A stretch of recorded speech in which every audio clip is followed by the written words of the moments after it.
What's up, everybody? Welcome back to Regina's World. Okay, so today we're doing something a little bit different because usually I do my reviews at my desk. I'm on a quick break. I have 15 minutes. 15 minutes, guys, to get this review out of the way. I don't look the best early in the morning, but I wanted my opinion out there because I'm behind. I'm always behind on everybody who do the views, but I wanted to get mine out there to make it count as well. So this season is season 12, episode 9, I believe. And we're going to talk about it. We're going to try to get it in as quick as possible, okay? So the first couple, Clara and Ryan. And that is this couple here. If you guys don't know, let me refresh you guys' memory. Clara, oh, dang, I messed it up. Clara and Ryan. Oh, here we go. Clara and Ryan. So that is that, Clara and Ryan. So if you don't know, this couple surprised me actually because, you're beginning to see the cracks in these two. You're totally beginning to see it. Like from right off the bat, these two look like, perfect couple, like completely, that's a one attractive couple. You would actually think that's going to last. You know what I mean? You actually really think. They came off with great sexual chemistry to find out last week that they don't even have sex. I'm very shocked at this couple because I thought they started off very hot and heavy, but as the episodes keep going on, you're beginning to see them. You're beginning to see the cracks in their relationship. You're beginning to see the disconnect. You're beginning to see that those two really ain't that great of a couple. Like they're great as individual people, but they're maybe just a little bit too different. Maybe just a little bit too different. They looked good on paper. Like they looked good like that was a good couple. Like they looked good on paper. But in reality, there wasn't good at all. Like they're just too different. And I'm not really liking her. I needed a little more light. There you go. So I'm not really now he's really, really at this point giving me Virgo vibes. Like I already said in my last video that he was giving me an Earth sign vibe. I thought it was Capricorn, but in actuality, I feel Virgo vibes. Like this episode when they went to the doing the arts and crafts thing, he was like, "I'm a perfectionist. I'm a straight Virgo vibes all day. Virgo vibes." I'm like, um, but his personality is very much a go-getter, very much of I need to, do be successful. So that's definitely a Virgo. I mean a earth sign vibe. So with him, I'm bouncing between Capricorn and Virgo. It may be still maybe a Capricorn, but I'm bouncing between one of those. And I won't be surprised if he's one of those. I don't know why signs matter to me. I'm very into astrology, but it's just screaming that. And he's bad of a control freak, so he was like, you want to put the stuff in the house, like you want to put the like, yeah. But I'm surprised at her because she's more of a vocal person, and she's allowing some of the stuff that he do to go on, and she's not speaking up, and that's what's hindering her. Like they're sitting in the bed. Was that this episode or last episode? I think it was this one. And she was like, oh, so we just gotta wait, your pace, do things your way. So she is allowing something to happen just to not hurt his feelings. And she's not benefiting from, I think that was last episode, man. I don't know. Again, they're all running into each other. But the premise of it is she's allowing him to control the dynamic of this relationship. And it's not working. It's not healthy for her because she's not getting anything out of it. And they're sitting at the table, and he tried to do a nice little gesture with the donuts or whatever, but the donuts just showed their differences even more. It showed that he was trying to be cute. It showed that he was trying to make some initiative and effort, but he's so serious. He's so serious, and so he can't even enjoy a donut. Like it's okay that I'm a gym rat. I like to be healthy, but it's okay to let loose. It's okay to have fun. It's okay to, do something other than what you're used to. It's okay to eat a donut.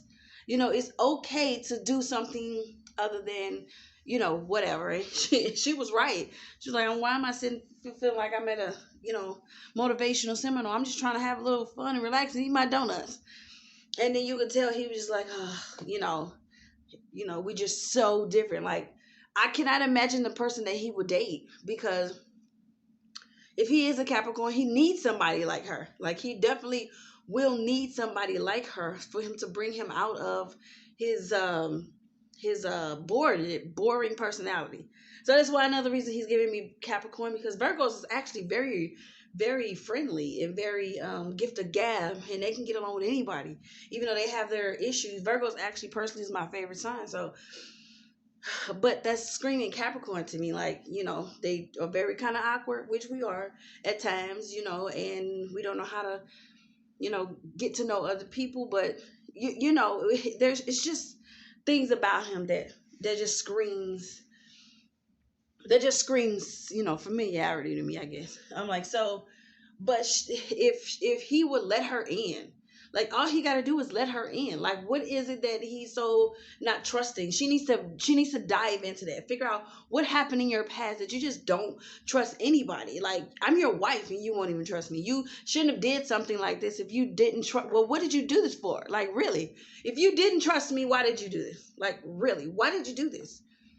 I'm like, why would you trust the show to match you with somebody, and then you're going to put a wall up this thick to keep me away from you? You're not even trying to let me get close to you. Like, so she needs to call him out on this stuff. They need to sit down with the therapist, like, real soon, and figure out how can they move past these issues that they're having, because he have a roadblock up.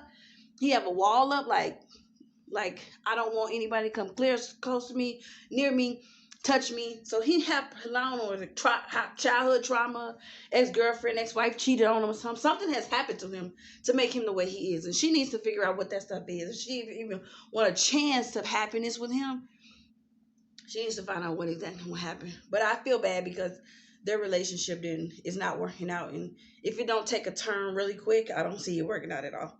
I just don't see it. Okay, next couple. Oh, the Haley and Jacob. Oh, the Haley and Jacob. Oh, Haley and Jacob. Okay, so this couple, I said it in my last video. I said it in my last one, last week, that these couples this one here is not going to work out. This one here is not going to work out only because she don't like him. I say if she tried to actually give it a chance, then that's one thing. But you can't make somebody like somebody if you just don't like them. No matter how hard you try, no matter how hard you push forward, we can't hate her if she just don't like them, because she don't. You know what I mean? There's nothing we can do about that. You can't force yourself to be attracted to somebody when you don't. She's not attracted to him. So they can continue on as friends through the entire season and get your paycheck at the end. I'm sure they get some kind of paycheck, to get your paycheck at the end of this, and just walk out with say, I did it, it didn't work out for me. And they have that kind of understanding, and they have a friendship. And he said it in this episode, if you want to just at least have a friend at the end of this, then let us just be friends. Let's just, but if you don't even want that, then we can end this now. Like, he's very logical and straightforward. I like that about him. I think she needs to figure out, she needs to stop playing the games and be straightforward and honest. I don't like you. I don't see us working out past, the end. And we can, just be cool while we here. While we here and finish this together. And at the end, we walk away and slate clean. That's it. They need to just be upfront, honest about what it is, and just call it a day. I have nothing less to say about them. They're not going to work out. Why spend a lot of time on them? They're not going to work out. Moving on. Oh, Brian and Vincent. Brianna and Vincent. Oh, God.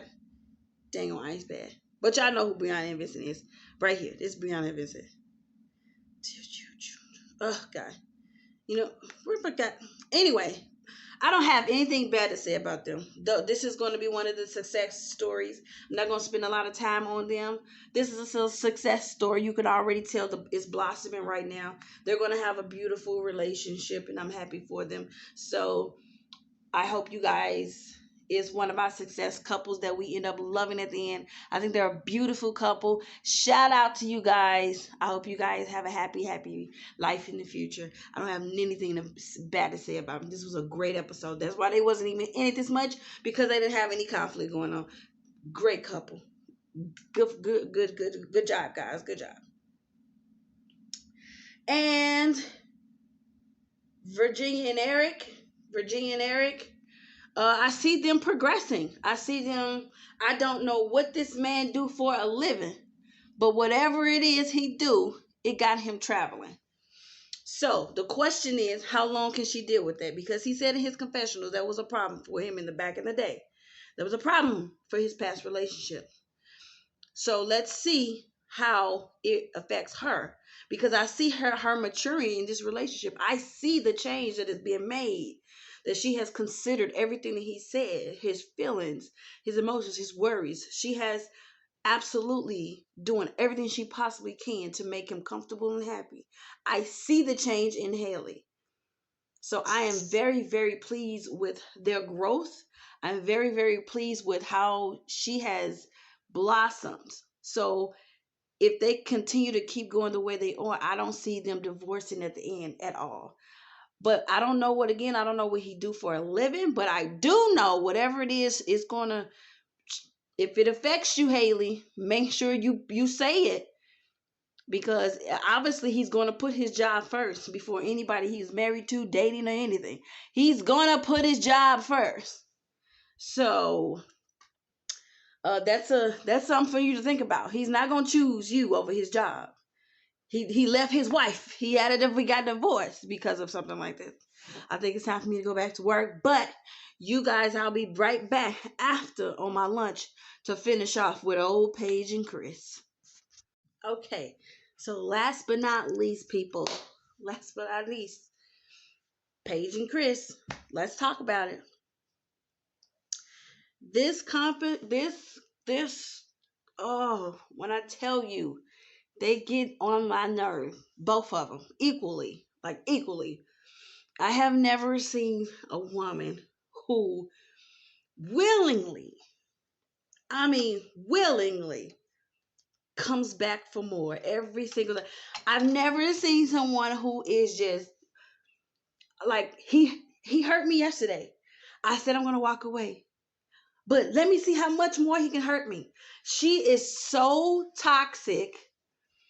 It's crazy. Like every episode, I want to slap her through the TV. Every episode. How many chances do you give someone to keep slapping you in the face? I don't get it. And then she had the nerve to even try to sit here and be like, "This is a guy's thing, bitch. Don't bring God in your stupidity. He's giving you an out. He gave you an out like 3-4 times already. What did you expect this man to do? To come back out of getting married to you, going on a honeymoon, telling you he's not attracted to you, telling you that he got his ex-fiance pregnant, leaving you for her, letting you meet her, embarrassing you on national TV, and then you talk to the preacher, you tell everybody that you done with him, you have a meltdown on the telephone, you crying, you embarrassed, and you even considered to have a sit down conversation with this man because you think he's gonna what? He changed his mind after all of that. You think he's gonna be a stand-up guy now and be like, I'm going to give him a chance again. She's just constantly going back to get another haymaker in the face so she can get disappointed again. What is it going to take for this girl to snap out of it? Of ditzy land. Like she's in like clear ditzy land. Like somebody, one of her friends, all these 4 or 5 women that's around her, somebody need to pull this dumb bitch aside and let us know. Stop chasing behind this man. Like stop literally chasing behind this man. What for? What are you getting out of this? What is the benefit of you chasing behind this man, or you allowing him back into your life? What, just for good TV? I give them that. This is great TV. I have not been so entertained by Married at First Sight in a very long time. This is great TV. But you're looking dumber than dumb every time you appear on the TV. Like, what is it going to take, girl, for you to snap out of it? And then we have this. And frankly, I didn't even think we was going to see any more of Paige and Chris. Like, why are we seeing them anymore at this point? Like, all the other couples, when they separated, wasn't the last season, he moved into his own place. You wouldn't even see him no more. And the couple, the person who decided to finish out the relationship stayed in the employment all lonely for the remainder of the time. Shit, I would have went home too. I'm like, so why are we still even seeing Paige and Chris? Just for ratings? Because frankly, I don't think without them the ratings are still going. But we're kind of tuning in to see this train wreck of Paige and Chris. They are making the TV show, but it's like, come on, Paige. You can't keep contradicting yourself every single episode. You just said a scene before with the pastor that you have wiped your hands clean, that you are done with him, that you don't want to have nothing else to do with this man. And then in the same breath, you turn around and consider having a sit down with him. What is it going to take? And then you get your heart broken again when you sit down in front of him. You're looking stupid, like you're looking dumb. You're making yourself look dumb. And that's how I felt about her from the beginning. When she married him at the wedding, when he told her at the wedding, I just had a ex-fiance a couple of months ago. That should have been you did a what? That should have been a red flag right there. Like, you've been allowing yourself to be done for this man over and over and over again. When does it end, girl? When does it end? Walk away from this situation and just walk away from it, honey. Just do like this and mean it. Don't let him come back. Stop being foolish. Shit. And then we have Chris. He's just trash. Like, he is utter motherfucking trash. Like, there's nothing about him I find appealing. I find attractive. I thought at first he was a handsome man. But knowing him, he had the audacity to get up there and be like, when he sat down with the girl, like, his whole purpose of coming is to confront her about her sitting down with the pastor. And then he's like, I ain't gonna never speak to the pastor ever again in my life. Who cares? I don't even, the pastor probably cares at this point. Who cares? They see who you are, your character, who you are as an individual, who you are. They see you. I don't think they even give a crap. Like, so freaking what? Who are you? You're so, ugh. I hope his baby mama and him is living a happy, lovely life, because they are, he is an awful person. And if she wants to be with that awful, arrogant individual, let her have him. Paige, look at this. I hope you look at this and just be like, I'm so glad I did not stick around, because he is an asshole. You do not want that for the rest of your life. You count your blessings that you're not the one who's pregnant by him. Count your blessings that you're not the one who's married to him. Count your fucking blessings that you're finna walk away with this with nothing more than a heartbreak. You're not walking away from this with no kids. You're not walking away with, no diseases. You're not walking away with anything. You're just walking away with a little bit of embarrassment and heartbreak. Now you're nationally known all over the freaking world. So you got some out of it. But I mean, for him, on the other hand, it's going to be detrimental for him, because his character is being plastered all over the world. So bad press for whatever business he had. I mean, it's going to trickle down in his personal life. I'm like, so, I mean, count your blessings, Paige. But please, I hope we don't see you anymore, because there's really nothing more for us to see. Y'all aren't together. Like, what is there more to see with Paige and oh boy, other than probably a sit down with the psychologist and stuff to express her feelings? But what is there really more to see from Paige and him? So we shouldn't see any more from them, unless they're trying to just drag this on. Like, how much more can they drag this on? Like, let this girl just go away for the remainder of the season. Like, just bring her back at the reunion if she want to come back. But why are we still talking about them? Like, there's nothing more to talk about. And his arrogant ass gonna sit down, and he's like, "Well, there's no more revelation. I mean, I just came probably because production told me I was supposed to come. Like, so I'm here. I am." And she's like, "I'm done with this. Like, you should have been done. You shouldn't even accept the damn invitation in the first place." But anyway, that is my review of this week's Married at First Sight. I tried to this review stuff is so hard because it works right. Um, I try to get it in sometime throughout my workday. So, I'm always probably one of the last ones to see it and review it, which is crazy, but I don't care as long as it's just up on my channel. So you guys have a good day, and I will sit here and finish my day. I'm finna eat me something because I'm on lunch break. So have a good rest of your week and a great weekend. See you guys next week.